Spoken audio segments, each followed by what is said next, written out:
Existe uma frase que eu acho muito interessante, de um autor.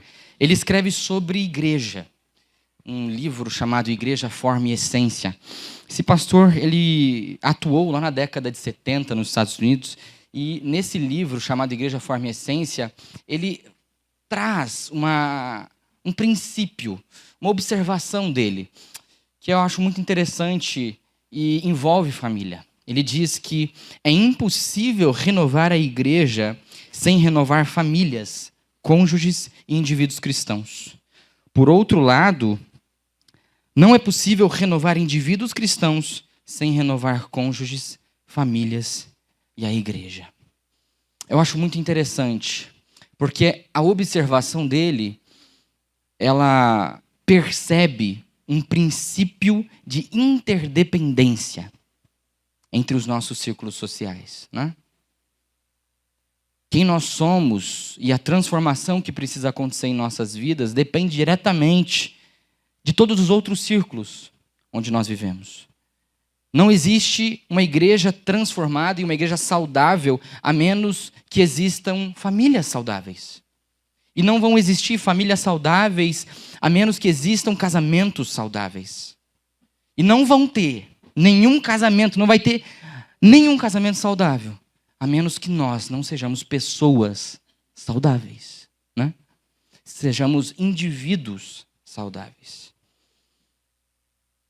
Então, para que nossas famílias sejam saudáveis, e essa ênfase que nós vamos dar hoje, nós precisamos focar em sermos indivíduos equilibrados e saudáveis. Mas aí surge um questionamento. Como manter o equilíbrio, como manter a moderação, a nossa saúde, seja ela física, espiritual, emocional, mental, diante de tantas responsabilidades, diante de tanta informação no mundo que nós vivemos hoje, né? Nós estamos sendo constantemente bombardeados com notícias, com informações, com imagens, com tudo, né?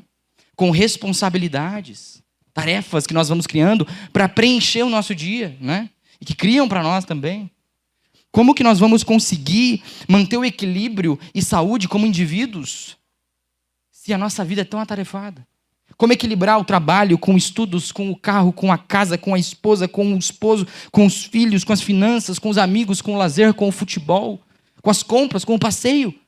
Como? É muita coisa, né? Tem a academia, e tem a natação, e tem isso, e tem aquilo.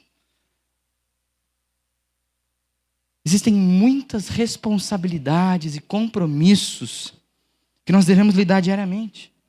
Como manter o equilíbrio? Como se manter são, saudável diante disso? Porque a saúde das nossas famílias depende disso, né? Por isso que é imprescindível termos prioridade. Diante de tantas responsabilidades e de tantas coisas, nós precisamos estabelecer prioridades.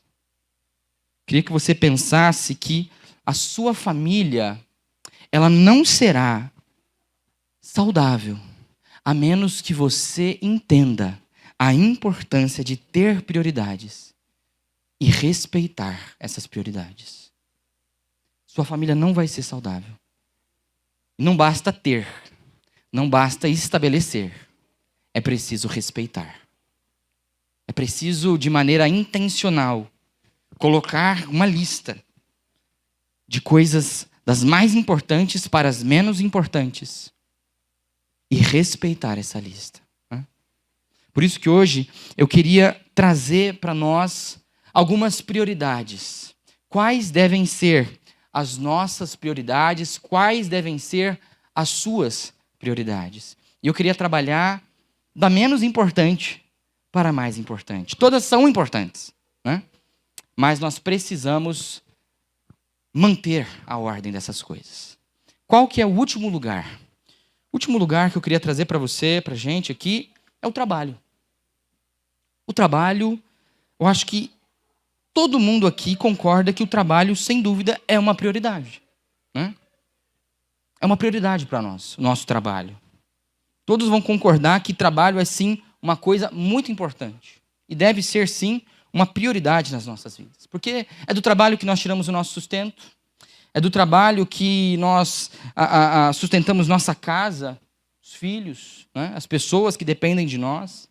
Dessa forma, nós podemos fazer planos futuros, podemos planejar viagens, podemos fazer investimentos, podemos fazer muitas coisas através daquilo que o trabalho nos proporciona, que trazem para nós satisfação, que trazem realização, alegria. E no próprio trabalho, nós também encontramos realização pessoal. Deus nos criou para trabalhar, né? Deus não nos criou dados à preguiça. Deus criou Adão e deu para ele várias coisas para ele fazer, né? Ele ficou todo ocupado lá, olhando para os animais e dando nome, isso e aquilo, né?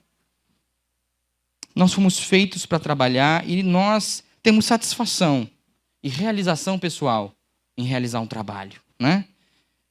O reconhecimento também nos traz satisfação. Tudo isso nos dá satisfação, nos dá alegria no trabalho. Mas a questão é que quando eu olho para os benefícios do trabalho, quando nós olhamos para esses benefícios, muitas vezes nós acabamos colocando o trabalho como prioridade mais alta. Porque veja, muita coisa nas nossas vidas depende do trabalho, né? Todo o nosso estilo de vida, todo o nosso conforto, aquilo que nós estamos acostumados, aquilo que nos dá segurança, depende do nosso trabalho, né? Então, dessa forma, nós acabamos colocando o trabalho como a prioridade mais alta. Muitos fazem isso, em muitos momentos da vida, né? Queria que você entendesse que o trabalho ele é sim importante. E existem momentos da nossa vida que nós vamos precisar estar mais focados no nosso trabalho, né? Existem momentos em que nós vamos ter que trabalhar mais. Só que, veja bem, o trabalho jamais deve ocupar a prioridade máxima. Ele é importante. Ele está na nossa lista de prioridades e ele não pode sair dessa lista. Mas ele nunca deve estar no topo. Ele nunca deve estar. Mas aí chega um questionamento. Por que nós e as pessoas vivem colocando o trabalho no topo? Porque é um fato. Quantas pessoas você não conhece que estão doentes com o trabalho?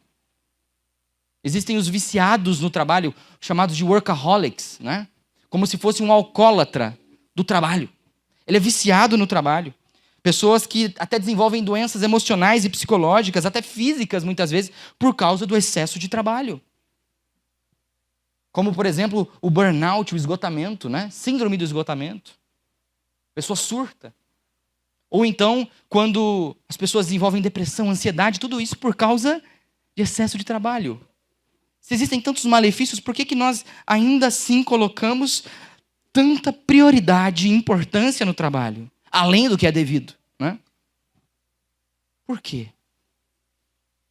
Eu acredito que a resposta para isso está no fato de que nós usamos o trabalho como um meio para obter algo. Nós encaramos muitas vezes nosso trabalho como um meio para obter coisas, experiências que vão nos trazer satisfação. O trabalho em si nos dá satisfação, mas na maioria das vezes nós olhamos para o trabalho como um fardo a ser carregado, que é apenas um meio para a satisfação. É um meio para obtermos alegria. Nós queremos trabalhar para sermos reconhecidos, porque isso nos dá satisfação. Trabalhamos e queremos receber uma promoção e ganhar cada vez mais, porque isso nos dá satisfação. Ter mais nos dá satisfação, né? Nós queremos ter mais recursos para comprar mais coisas e assim também termos satisfação, termos alegria. Dessa forma, o trabalho ele acaba se tornando apenas um meio para conseguir algo. É um meio para conseguir satisfação. Um meio para alcançar a alegria. É assim que muitas vezes nós encaramos o trabalho. Mas eu queria te propor algo. Se você parasse de pensar no trabalho como um meio, e sim como um fim. O trabalho não é mais o meio pelo qual você alcança algumas coisas, e sim um fim em si mesmo. Você não trabalha porque você precisa de algo, você trabalha porque você tem que trabalhar. Já parou para pensar nisso? Porque, veja, essa é a vontade de Deus para nós.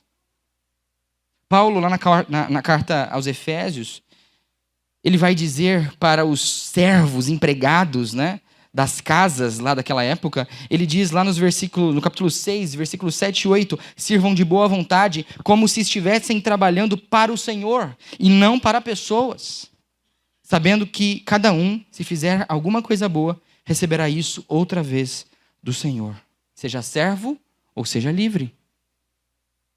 Que Paulo orienta aos trabalhadores, porque ele diz, seja servo ou seja livre, né? Todos que trabalham, é que devem fazê-lo como se para o Senhor. Não como para agradar as pessoas, não como por medo do que o patrão possa fazer, não como para obter algo como fruto do trabalho, não somente por isso. Claro que tudo isso vem, mas nós precisamos encarar o trabalho como um fim em si mesmo. Quando você se perguntar por que eu trabalho, não é porque eu preciso do dinheiro, é porque eu tenho que trabalhar. Porque eu estou fazendo isso para Deus. Eu não estou trabalhando porque simplesmente eu preciso viver e se eu pudesse eu não trabalharia. Não. Eu estou trabalhando porque em qualquer trabalho que eu fizer, eu estou servindo ao meu Deus. Isso é encarar o trabalho como um fim em si mesmo. Você não vai conseguir encaixar o seu trabalho dentro da prioridade correta, a menos que você faça isso. Porque se você vive encarando o trabalho como um meio para obter coisas e obter alegria, você está buscando a alegria da coisa errada. Você está buscando a alegria daquilo que se esgota. Né? Quando você deveria buscar satisfação e alegria da fonte que não esgota, que é Deus. Se nós buscarmos a nossa alegria e satisfação em Deus e não no trabalho, nós não vamos precisar ser viciados em trabalho.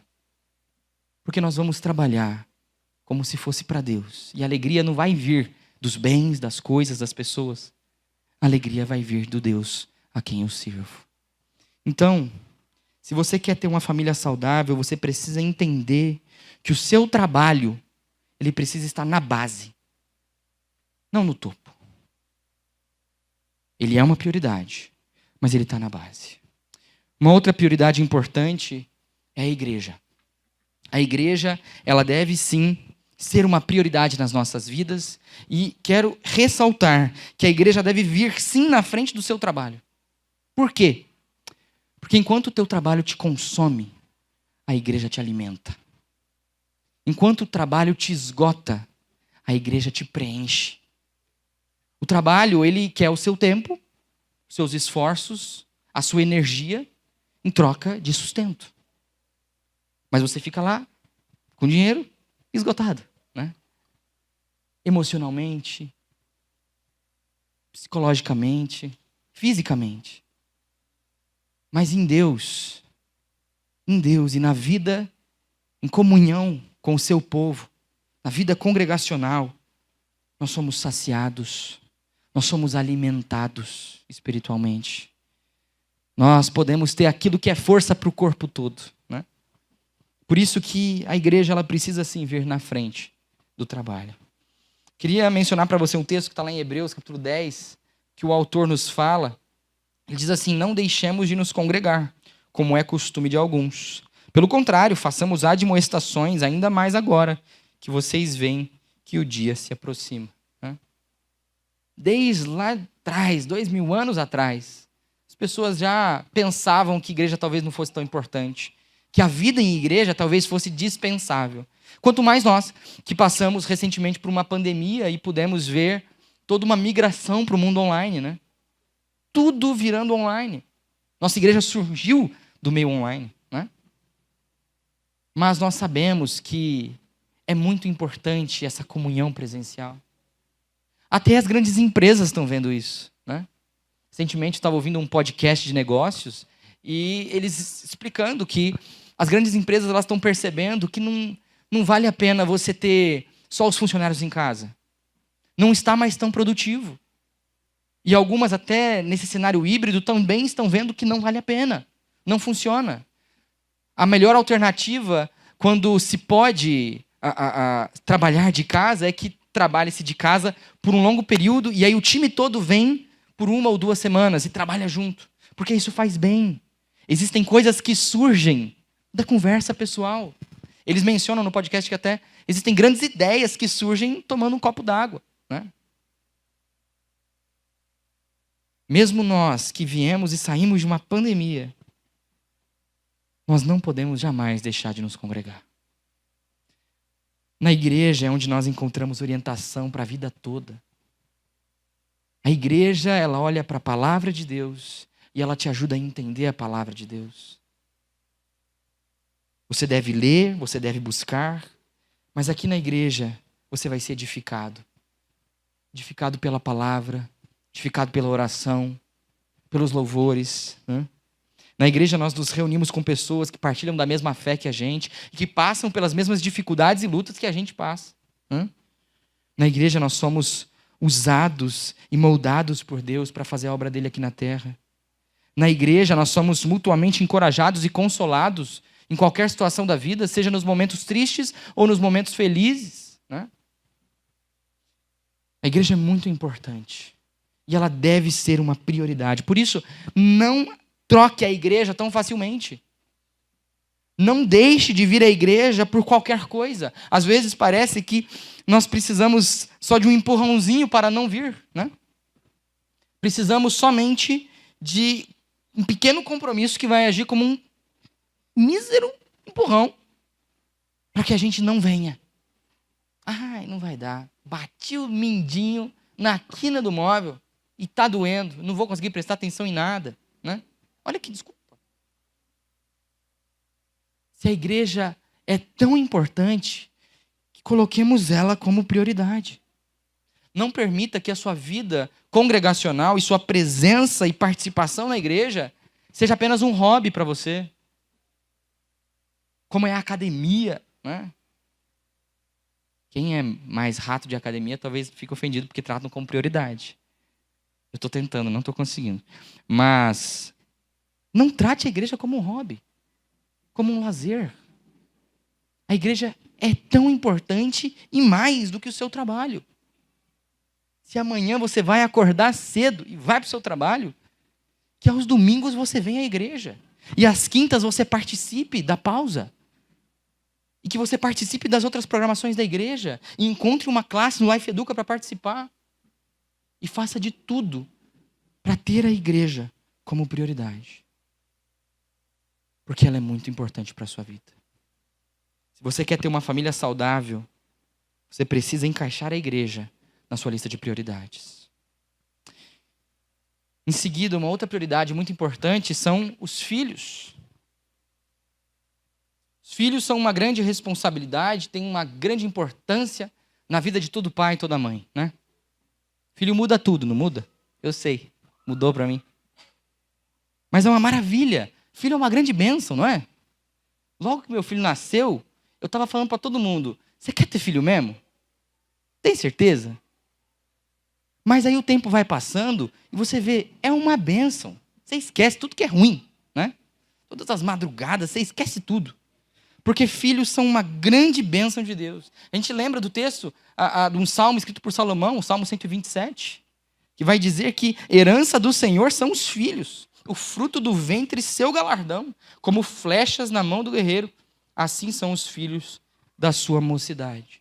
Filhos são herança de Deus, eles são a sua posteridade. Filhos são o futuro da sua família, são o futuro da sociedade, são o futuro da igreja, são os seus filhos, os nossos filhos, né? E eles são, sim, muito importantes, devem ser uma prioridade na nossa vida. E filhos, é claro que eles são uma grande alegria, mas eles também são um grande trabalho, né? Filhos são trabalhosos. Cuidar de uma pessoa é muito trabalhoso, né? Gerar uma pessoa, cuidar de pessoas, né? E criar filhos é uma tarefa árdua. Ocupa muito do nosso tempo, do nosso esforço, dos nossos recursos, né? E eu acredito que aqui existe um perigo que nós precisamos avistar. Porque essa junção de duas características dentro da criação de filhos, que é eles serem uma alegria e também serem um grande trabalho, acabam nos levando a cometer alguns erros na forma como nós encaixamos nossos filhos em nossa lista pessoal de prioridades. Eles são, sim, uma alegria grande, eles nos dão uma grande satisfação, mas eles ocupam tanto do nosso tempo e recursos que nós acabamos centralizando os nossos filhos e colocamos eles no topo da lista. Muitos de nós fazem isso, porque eles nos ocupam muito. E nós amamos muito eles. E o centro se torna eles. Prova disso é quantos casamentos você viu que foram por água abaixo depois que os filhos vieram. Muitos. Ou vemos muitas vezes casamentos irem por água abaixo depois que os filhos se vão. Depois que eles saem de casa. Começam as suas famílias. O casal acaba. Porque os filhos eram o centro, né? Quantos você não conhece que se ausentaram da igreja, por exemplo, depois dos filhos?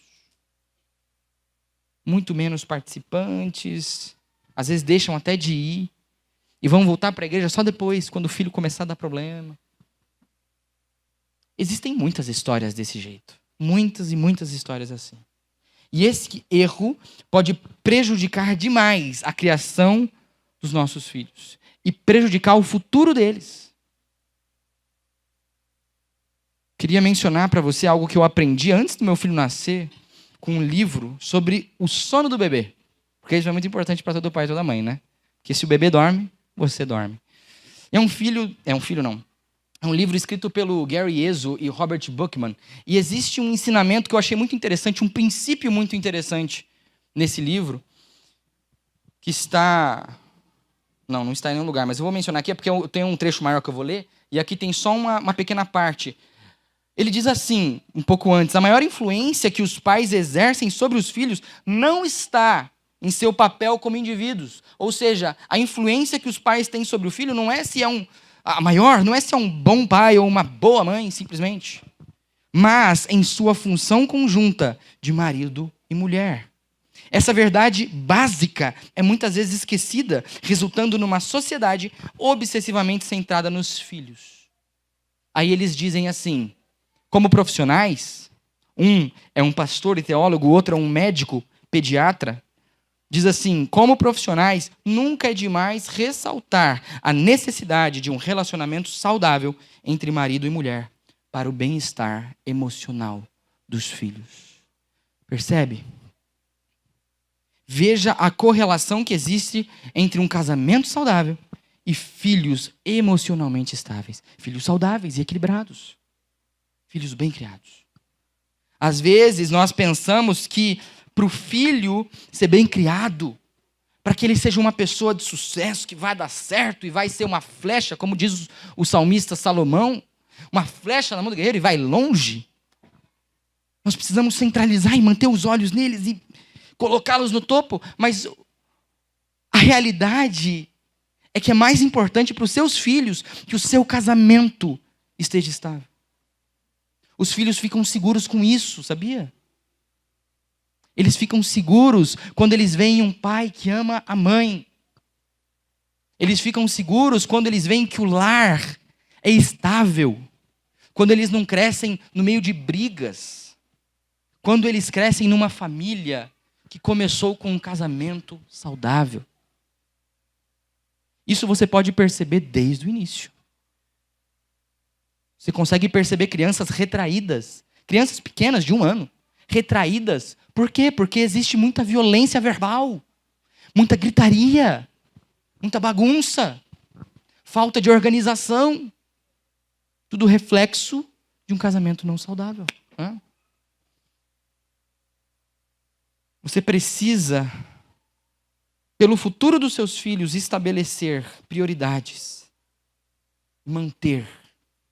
Nunca coloque os seus filhos à frente do seu casamento.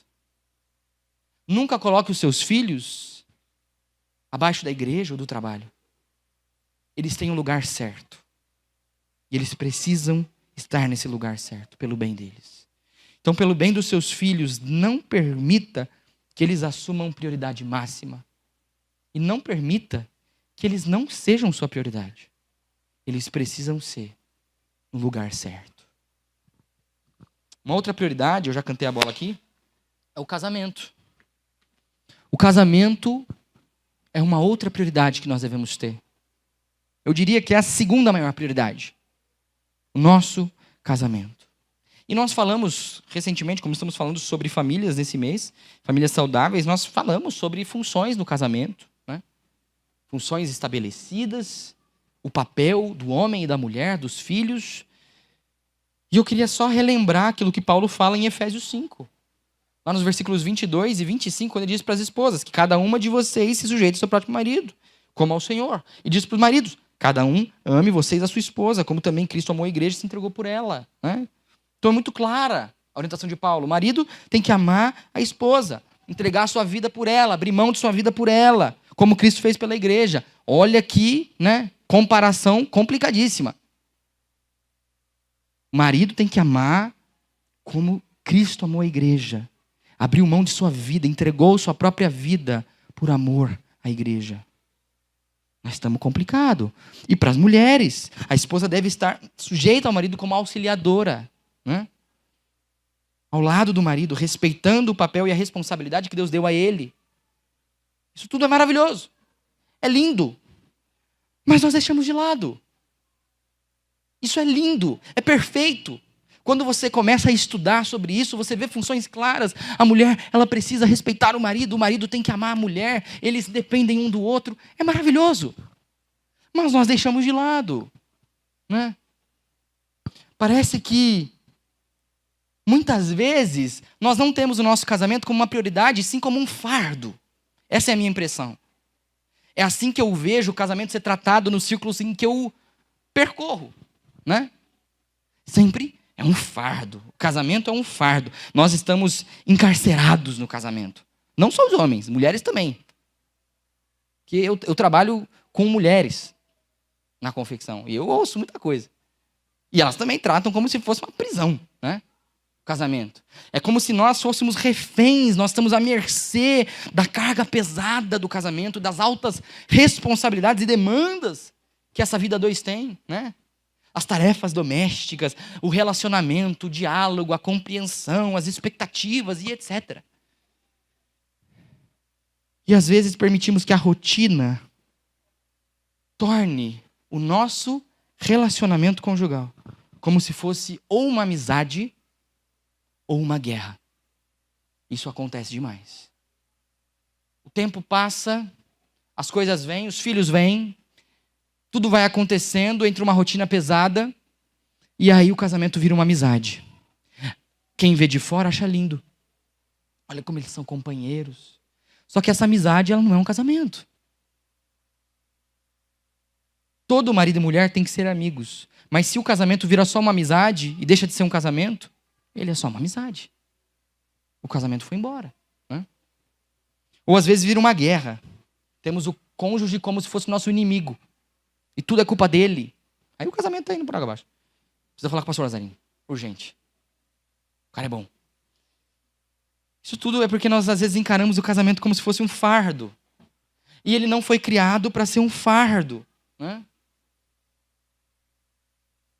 O casamento vai se tornar pesado se você não der a devida importância a ele. Se você achar que o casamento é uma coisa garantida, né? Como é uma coisa tão presente, porque a partir do momento que você é casado, você é casado. Não tem um momentinho que você não é casado. Você vai sempre ser casado, né? É que nem andar, vira automático. Você anda, né? Mas nós não podemos deixar entrar nesse automático. Porque se nós deixarmos entrar nesse automático, ele deixa de ser importante e vira só mais uma coisa. E ele vai definhando. Você não cuida. Você não conversa sobre. Você não investe nele. Não aprende sobre como melhorá-lo, né? Isso é não ter o casamento como prioridade. Então, não deixe que qualquer outra coisa entre na frente. Porque se você quer tratar tudo na sua vida, mas não quer mexer no seu casamento, você não vai conseguir tratar nada. Não vai dar certo. Porque o casamento está numa das mais altas prioridades da nossa vida. Nossa vida a dois. Deus nos une, homem e mulher, como uma só carne. Se essa união não vai bem, você não está bem. Nada vai bem. Os filhos estão inseguros, estão com problemas, estão ansiosos. Entende? O trabalho vai mal, a igreja vai péssimo. Por mais que você tenha a impressão de que não, mas eu estou focando no trabalho, mas você não está bem. Alguém bem rende mais do que alguém esgotado, né? Nós deixamos qualquer outra coisa entrar na frente do nosso casamento, quando na realidade nós deveríamos tê-lo como prioridade, né? De nada adianta ser um funcionário do mês, se a sua casa vai de mal a pior. De nada adianta ter filhos lindos e abrir mão de tudo, do seu casamento, da intimidade, de tudo, por causa dos filhos. Não vale nada, porque seus filhos precisam que você esteja bem no seu casamento. Isso traz segurança para eles, né? Correto vir à igreja, ter uma aparência cristã, a aparência da família Doriana, né? Aquela família linda, com um Golden Retriever, ou um labrador, que é mais fácil de falar. Coisa linda, mas na sua casa não existe serviço mútuo. Não adianta de nada. Isso tudo vai desabar. Seu casamento precisa ser uma das coisas mais importantes. E ele é tão importante que você até tem uma certidão. Você só tem uma certidão para nascer, para morrer e para casar. Ele é muito importante. Cuide do seu casamento. Tenha-o como prioridade. E por último lugar, a prioridade mais alta das nossas vidas deve ser Deus. Ele deve ser a mais alta prioridade. Todo o resto, absolutamente tudo, depende diretamente de como nós estamos com o nosso Criador e Pai. Tudo depende dele. Muitas vezes, nós estamos sempre preocupados com tudo ao nosso redor. Talvez você olhe para essas prioridades e pense, nossa, tem tanta coisa que eu preciso melhorar, tem tanta coisa que eu preciso ajustar, né? Coisas que às vezes nos afetam diretamente, mas não deixe de olhar para como está a sua vida com Deus. Porque por mais que você se esforce e organize as suas prioridades, a menos que você defina Deus como prioridade máxima, não vai dar certo. Não vai dar certo. É Ele que sustenta tudo isso. Ele que está no topo e sustenta tudo. Muitas vezes nós ficamos tão preocupados que acabamos invertendo a ordem das coisas, né? Por isso que Jesus, lá no Sermão do Monte, em Mateus 6,33, ele vai dizer, com lindas palavras, mas busquem em primeiro lugar o reino de Deus e a sua justiça, e todas essas coisas serão acrescentadas. Essas coisas que ele está falando a respeito do que comer, do que vestir, das coisas que nós necessitamos e nos preocupamos para garantir, né? O que Jesus ensina é que busque em primeiro lugar o reino de Deus.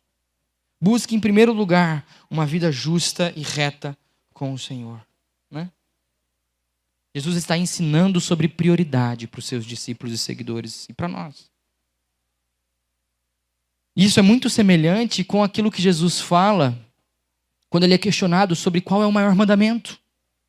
Lá em Mateus 22. E qual é a resposta de Cristo? Ame a Deus acima de todas as coisas.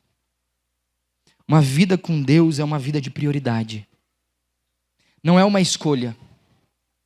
Organizar as prioridades da sua vida não é uma escolha. Você pode falar assim, eu sou uma pessoa desorganizada, então não tenho prioridades.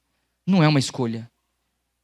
Porque se Deus te chamou para junto dele, se a graça de Deus alcançou você, se você crê em Jesus Cristo, Deus tem que ser a prioridade máxima na sua vida.